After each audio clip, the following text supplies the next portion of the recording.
सुप्रभात, आदाब, नमस्कार। आप देखना शुरू कर चुके हैं सत्यम न्यूज़ वेब टीवी और भदोही जिले की फटाफट खबरों को लेकर एक बार फिर हाजिर हूं मैं नसीर कुरैशी। आज की खबरों में क्या कुछ है, देखिए इस अहम व बड़ी खबर के साथ। सुरियामा के 52 बीघा तालाब पर मौजूद बड़े हनुमान मंदिर के पुजारी की सोते समय हत्या हो गई है। हत्या से इलाके में सनसनी फैल गई। सुबह मंदिर पर दर्शन के लिए पहुंचे लोगों ने देखा कि मंदिर के 65 वर्षीय पुजारी कमरे के अंदर जमीन पर पड़े हुए हैं और गले में चोट के निशान हैं। यह बात इलाके में तेजी के साथ फैल गई।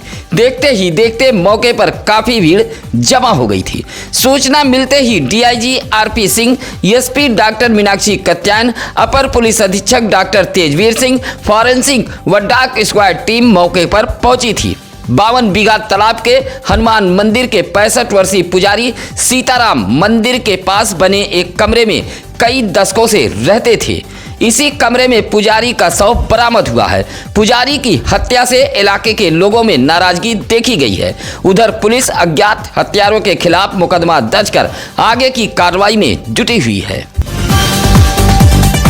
सुरियामा के 52 बीघा तालाब के बड़े हनुमान मंदिर से पिछले दिनों पीतल का घंटा, दान पेटी सहित अन्य सामान चोरी हुआ था। साथ ही मंदिर के आसपास कुछ अराजक तत्व देर रात तक बैठकर गांजा पीते थे और पुजारी से कहासुनी करते थे। इस बात की शिकायत मंदिर के पुजारी सीताराम लगातार सुरियामा पुलिस से करते रहे, लेकिन पुलिस पुजारी सीताराम की नहीं सुनी। आखिरकार मंदिर के कमरे में सोते समय पुजारी की हत्या कर दी गई। वारदात के बाद अनिल कुमार मिश्रा, छेदीलाल गुप्ता, गुड्डू गुप्ता, जयप्रकाश जैसे दर्जनों लोगों ने सुरियामा पुलिस को शिकायती पत्र देते हुए पुजारी की हत्या किए जाने की बात कही है। कहा कि पुलिसिया लापरवाही के चलते पुजारी की हत्या हुई है। पुजारी की हत्या से 52 बीघा तालाब का इलाका पुलिस छावनी में तब्दील रहा।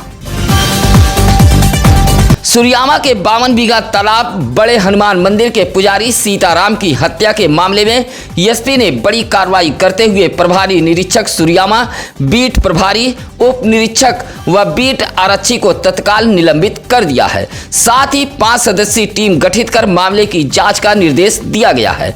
पुजारी की शिकायत के बावजूद भी कार्रवाई न करने के मामले में एसपी ने 4 पुलिस कर्मियों को निलंबित किया है। काफी दिनों से मंदिर के पुजारी सीताराम इस बात की शिकायत करते रहे कि मंदिर के आसपास कुछ अराजक तत्वों का जमावड़ा होता है जो देर रात तक बैठकर गांजा पीते हैं। साथ ही मंदिर के सामान चोरी हो रहे हैं, लेकिन सुरियामा पुलिस कोई कार्रवाई नहीं की। इसी मामले में एसपी ने प्रभारी निरीक्षक सुरियामा सहित 4 लोगों को निलंबित कर दिया है।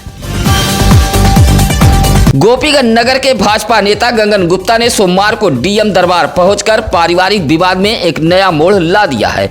गगन गुप्ता ने एक पत्र सौंपते हुए कहा कि बाईपास सर्जरी के बाद बीमारी के चलते वह बेड पर थे। इसी दौरान उनके मकान में रहने वाला पुलिस किराएदार विनय कुमार तिवारी ने उनकी पत्नी से संबंध बना लिया था, जिसकी शिकायत एसपी से की गई थी। शिकायत के बाद सिपाही का तबादला सोनभद्र हो गया था। कहा कि सावन माह में स्पेशल ड्यूटी के नाम पर एक बार फिर वह गोपीगंज पहुंचा और 2 करोड़ जेवर, 4 लाख नगद लेकर उनकी पत्नी सरिता गुप्ता के साथ फरार हो गया। कहा कि यह प्यार नहीं बल्कि सिपाही दौलत के लिए उनकी पत्नी को लेकर भागा है। भाजपा नेता गगन गुप्ता ने कहा कि कभी भी उनकी पत्नी और परिवार के सदस्यों की हत्या हो सकती है। भदोही ब्लॉक के ग्राम सभा अमुआ खुर्द से सैकड़ों की संख्या में डीएम कार्यालय पहुंचे ग्रामीणों ने एक पत्र सौंपते हुए ग्राम सभा में बड़े पैमाने पर अपात्रों को आवासीय आवंटन योजना दिए जाने का आरोप लगाया है। कहा कि ग्राम सभा में प्रधान ने कई ऐसे लोगों को आवासीय आवंटन योजना का लाभ दिया है जो धनाढ्य हैं, जबकि ग्राम सभा में मौजूद पात्रों को आवासीय योजना का लाभ नहीं दिया जा रहा है। पत्र सौंपते हुए मूलचंद, आशीष राजभर, संतराम, संजू, लाल बहादुर, सरोजा, छोटेलाल जैसे ग्रामीणों ने ग्राम प्रधान द्वारा दिए गए आवास आवंटन की किसी सक्षम अधिकारी से जांच कराए जाने की मांग की है। आधी रात के करीब कुएं में गिरकर एक किशोरी की मौत हो गई है। हादसे के बाद परिजनों में कोहराम मचा है। मामला गोपीगंज कोतवाली इलाके के नत्थुपुर जखांव का है। नत्थुपुर जखांव निवासी सोमनाथ बिंद के मकान के सामने एक कुआं है। परिजनों के मुताबिक 16 वर्षीय कोमल नामक किशोरी को उसकी मां ने किसी बात को लेकर डांट दिया था। रात को भोजन करने के बाद वह सो गई। सुबह परिजनों की नींद टूटी तो कोमल बिस्तर से लापता थी। कुएं के समीप उसकी चप्पल देख परिजनों को अनहोनी की आशंका हुई। कुएं में देखा तो उसका शव पड़ा हुआ था। सूचना पर पुलिस, फायर ब्रिगेड व रामपुर घाट से गोताखोर पहुंचे थे। आधे घंटे के अथक प्रयास के बाद किशोरी का शव कुएं से बाहर निकाला गया था। कोमल इंटर की छात्रा थी। हादसे के बाद परिजनों में कोहराम मचा है। फिलहाल पुलिस ने शव को कब्जे में लेकर पोस्टमार्टम हेतु भेज दिया है।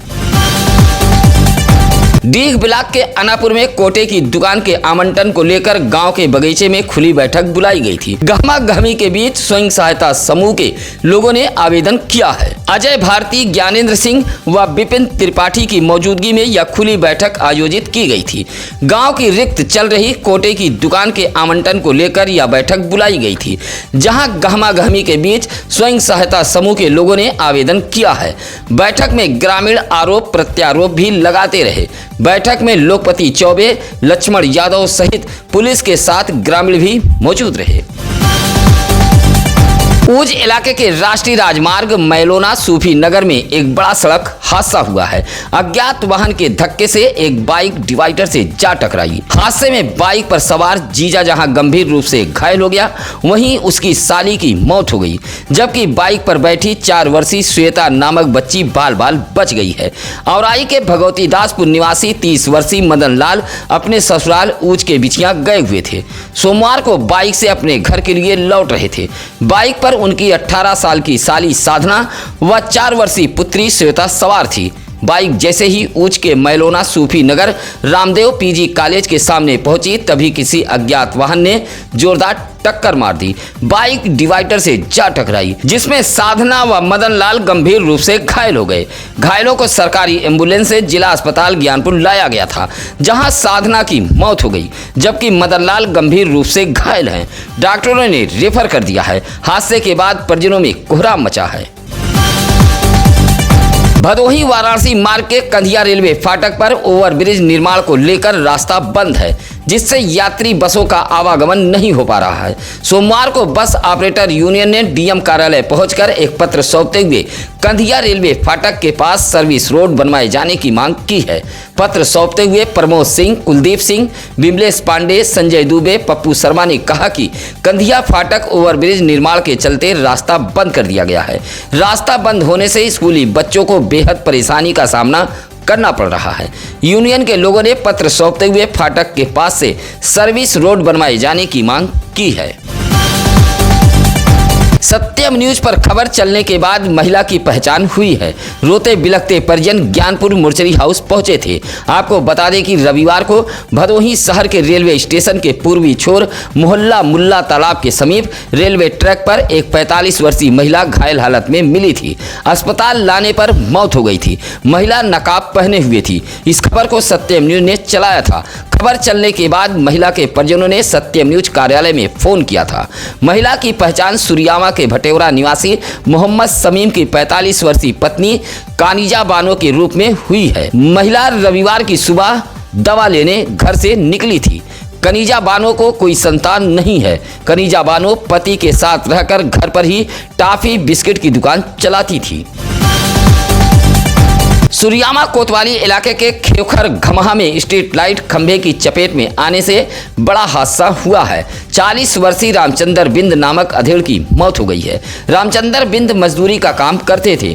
गांव के समीप लगी स्ट्रीट लाइट पोल को पकड़कर रामचंद्र खड़े थे। आशंका जताई जा रही है कि पोल में विद्युत प्रवाहित हो रहा था, जिससे यह हादसा हुआ है। मौत के बाद परिजनों में कोहराम मचा है।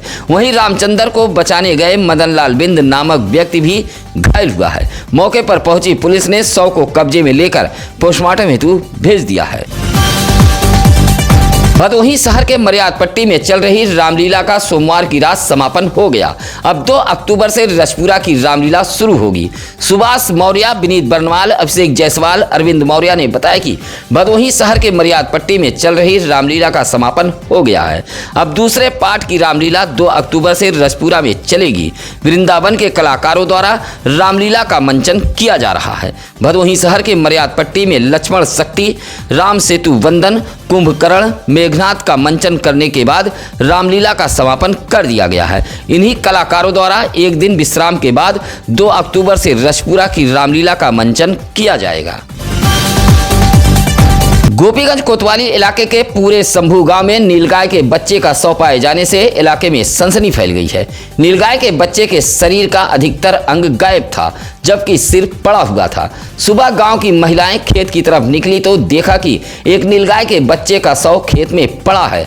इस बात से गांव में सनसनी फैल गई। पूरे शंभू निवासी आनंद, राजाराम, विजय यादव व बाबा ने बताया कि इस तरह का नजारा गांव में पहली बार देखने को मिला है। नीलगाय के बच्चे की मौत कैसे हुई और शरीर का अन्य हिस्सा कैसे गायब हुआ, यह एक रहस्य बना हुआ है। अवैध खनन में लगा ट्रैक्टर पुलिस के आने के बाद बालू गिराकर भाग निकला। मामला कोरौना थाना इलाके के सिमरात का है, जहां एक ट्रैक्टर चालक बालू लादकर सिमरात से जंगीगंज की तरफ जा रहा था। इसी दौरान किसी ने इस बात की जानकारी कोरौना पुलिस को दे दी। मौके पर पहुंची पुलिस को देख ट्रैक्टर चालक ने केवलपुर सुनैचा में बालू गिराकर भाग निकला। इलाके के लोगों ने बताया कि इस तरह का नजारा आए दिन इलाके में देखने को मिलता है, जहां अवैध तरीके से बालू लादकर ट्रैक्टर चालक जाते हैं। नवरात्र, दशहरा, दीपावली जैसे त्योहारों पर होने वाली मिलावटखोरी के खिलाफ जिला प्रशासन ने कमर कस ली है। डीएम ने अधिकारियों को निर्देश देते हुए कहा कि अभियान चलाकर छापेमारी करें, मिलावटखोरों के खिलाफ कड़ी कार्रवाई की जाए। सोमवार को कलेक्ट्रेट सभागार में खाद्य सुरक्षा एवं औषधि प्रशासन विभाग की जिला स्तरीय सलाहकार समिति की बैठक में डीएम विशाल सिंह ने यह फरमान जारी किया है। डीएम ने दूध, दही, खोआ, फल जैसे दुकानों पर सघन चेकिंग चलाकर कार्रवाई का निर्देश दिया है। व्रत आहार खाद्य पदार्थों में मिलावट करने वाले दुकानदारों के खिलाफ कड़ी कार्रवाई करने का डीएम ने निर्देश दिया है। बैठक में जिले के अधिकारियों के साथ व्यापारी भी मौजूद थे। भदोही शहर कोतवाली इलाके के नई बाजार जाहिदपुर निवासी गिरधारी लाल ने डीएम कार्यालय पहुंचकर एक शिकायती पत्र सौंपा है। शिकायती पत्र देते हुए गिरधारी लाल ने कहा कि जाहिदपुर में उसकी एक जमीन है, मामला न्यायालय में भी विचाराधीन है, लेकिन नई बाजार के रहने वाले कुछ लोग जमीन पर जबरन कब्जा कर रहे हैं। पुलिस की मिली भगत से जमीन पर कब्जा किया जा रहा है। गिरधारी लाल ने शिकायती पत्र देते हुए पुलिस की मिली भगत से जबरन जमीन पर हो रहे कब्जे को रोके जाने की मांग की है। भदोही ब्लॉक के अम्वा खुर्द की रोजगार सेवक सरिता ने खंड विकास अधिकारी को एक पत्र सौंपते हुए उसके पति को फर्जी मुकदमे में फंसाए जाने की शिकायत की है। कहा कि एक पुराने मामले में फर्जी तरीके से उसके पति प्रेमचंद को फंसाया गया है, झूठा मुकदमा कराया गया है। पत्र सौंपते हुए खंड विकास कार्यालय पर लोगों ने प्रदर्शन किया है और अम्वा खुर्द के रोजगार सेवक सरिता देवी के पति पर दर्ज हुए फर्जी मुकदमे को हटाए जाने की मांग की है। कहा कि अगर फर्जी मुकदमा नहीं हटा तो रोजगार सेवक कार्य बहिष्कार करेंगे। पत्र सौंपने वालों में चंद्रशेखर यादव, मिथिलेश कुमार दुबे, जावेद, आशीष आदि मौजूद रहे। भदोही तहसील इलाके के अबरना निवासी माता दीन, राजकुमार, शिवकुमार, जयप्रसाद जैसे एक ही परिवार से आधा दर्जन से अधिक लोग डीएम दरबार पहुंचे थे और एक पत्र सौंपते हुए कहा कि बगैर किसी सूचना उनका पट्टा खारिज कर दिया गया है। अब हल्का लेखपाल व राजस्व निरीक्षक बेदखल करने की धमकी दे रहे हैं, जबकि मामला न्यायालय में भी विचाराधीन है। ग्रामीणों ने पत्र सौंपते हुए उक्त भूमि से बेदखल करने से रोके जाने की मांग की है। औराई के लीलाधरपुर निवासी छैल बिहारी का 17 वर्षीय पुत्र सनी गौतम घर से बगैर बताए कहीं चला गया था। परिजनों ने इसकी गुमशुदगी दर्ज कराई थी। औराई पुलिस ने किशोर को बरामद करते हुए सोमवार को न्यायालय बाल कल्याण समिति के समक्ष पेश किया था। किशोर के परिजनों ने सुपुर्दगी की गुहार लगाई थी, जहां काउंसलिंग के बाद न्यायपीठ के अध्यक्ष पीसी उपाध्याय के आदेश के बाद किशोर को उसके परिजनों को सुपुर्द कर दिया गया है। इस मौके पर प्रेम शंकर त्रिपाठी, सत्यशील गुप्ता, अजय प्रताप सिंह, निर्मल पाल मौजूद रहे। दुर्गागंज के प्रयागपुर निवासी राधेश्याम ने डीएम कार्यालय पहुंचकर एक पत्र सौंपा है। पत्र सौंपते हुए बताया कि उसकी पत्नी एक व्यक्ति के साथ फरार हो गई है। साथ में एटीएम कार्ड व पासबुक भी चोरी कर ली गई है। अब एटीएम से पैसा निकाल रही है। दिए गए शिकायती पत्र में बताया कि वह औराई रोड के एक कंपनी में काम करता है और भदोही शहर के रामरायपुर का एक व्यक्ति उसकी पत्नी को लेकर भाग गया है। कहा कि चोरी के एटीएम से 22,000 रुपया निकाल लिया गया है। राधेश्याम ने शिकायती पत्र देते हुए कार्रवाई की मांग की है। भदोही शहर के घमापुर निवासी बीरू बिंद सुनीता बिंद के बेटे अनुराग बिंद 8 साल के हो गए हैं। परिवार के लोगों ने अनुराग बिंद का 8वां जन्मदिन मनाते हुए उपहार भेंट किया है और लंबे उम्र की भगवान से कामना की है। अनुराग के जन्मदिन पर घर को रंग बिरंगी लाइटों व गुब्बारों से सजाया गया था। 8 बजे से रात 11 बजे तक जन्मदिन का कार्यक्रम चलता रहा। जन्मदिन कार्यक्रम में आए हुए मेहमानों ने लजीज व्यंजनों का लुत्फ उठाया। आपके शहर, गली, मोहल्ले, गांव में हो कोई खबरों के लिए आप हमें फोन कर सकते हैं। इसके लिए लगातार हम चैनल पर नंबर फ्लैश कर रहे हैं। खबरों को लाइक, कमेंट, शेयर कर हमारे टीम का हौसला जरूर बढ़ाएं। इसी के साथ अब नसीर कुरैशी को दीजिए इजाजत। नमस्कार, आदाब। ताज़ा खबरों के लिए सत्यम न्यूज़ को सब्सक्राइब करें।